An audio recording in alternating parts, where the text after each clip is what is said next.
Hi and welcome to ggmix. Today I'm going to show you how to make rose flavoured chocolate roses. They're really easy, add the wow factor to any sweet creation, and best of all, taste amazing because you can flavour them with any flavour you like. So let's get started. Get your modelling chocolate, and if it's hard, put it in the microwave for 10 seconds to soften.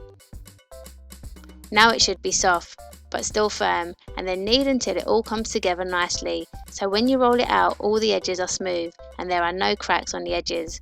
If there are, re-knead and re-roll to make sure your chocolate is silky smooth. When it's nice and smooth, break a small piece of chocolate off and roll it into a small cone shape.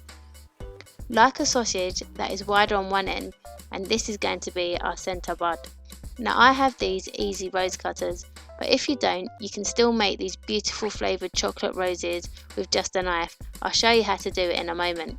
Push your cutter down onto your chocolate to cut a flower shape, then take it out, but don't worry if a piece rips off, just push it back onto the rest of the chocolate, it will stick back perfectly.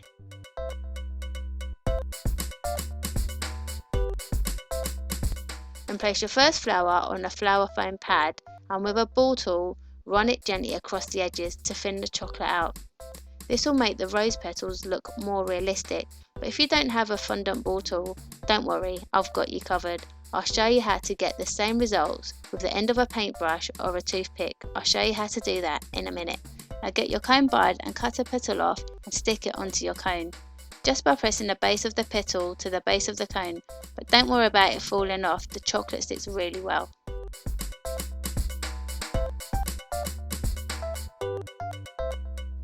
Then get your next petal and stick it onto your cone but opposite the first petal. Then place your third petal between your first two. Then your fourth petal goes opposite your third one. Make sure to open the top of each petal to give it a realistic rose look. Then continue with the same process, thinning out your petal edges, then add in each of your petals one by one, making sure they go opposite the last one you just added and in between two petals so the flower looks as real as possible, and keep going until you have the rose that you desire.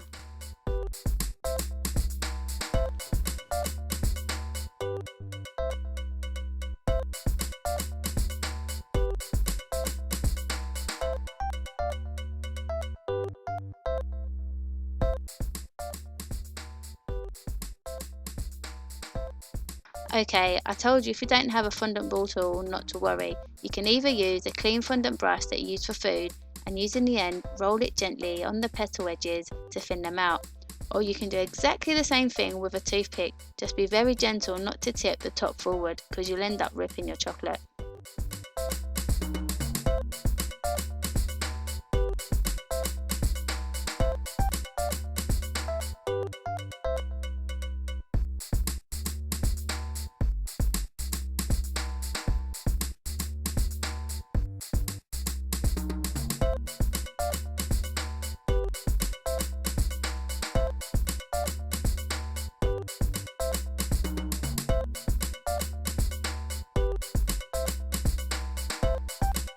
See, they look just like the ones I've done with my fondant ball tool, so there's no need to go out and buy one, not just for this.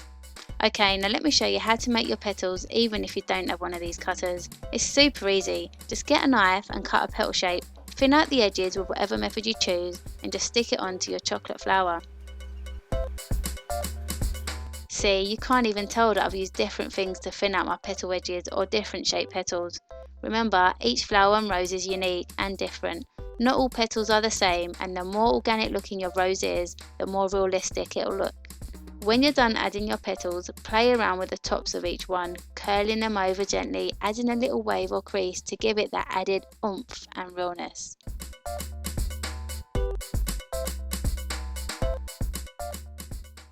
Hope you've enjoyed this video, and if you want to know how to make your roses stand out even more, watch my how to make flavoured and coloured modelling chocolate video. I'll leave a link in the description box below where you can learn how to give your modelling chocolate the wow factor. Don't forget to subscribe so you don't miss any of my latest videos, and please like and share. So until next time, bye!